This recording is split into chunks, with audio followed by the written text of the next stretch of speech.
Bueno, som una cooperativa, es va fundar l'any 1906, que ja fa més de 100 anys que som aquí a Pineda, i la funció és producte de proximitat, els pagesos ens porten el producte, nosaltres venem el producte a botiguers, gent de mercats, bàsicament a molta gent que fa mercats aquí a la vora i botiguers aquí a la vora, que és un producte de proximitat totalment.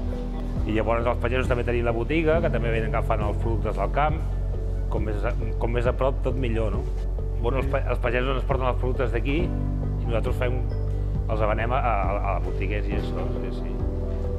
I llavors, clar, també s'estalvien el transport, ho tenen aquí mateix, el botiguer d'aquí també ho té més a la vora.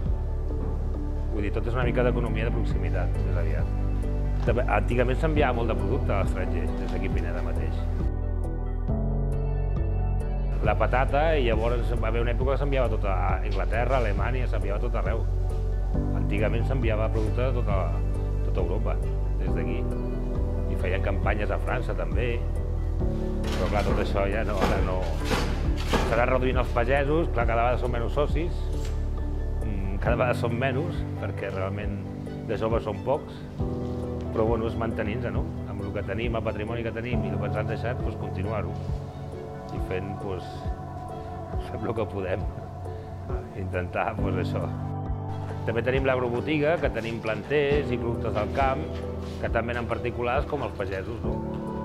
Com els adobs, el planter, les granes, els productes fitosanitaris, però també ve gent particular pel jardí, tenim productes de jardí, tenim planters per petits productors, una mica de tot.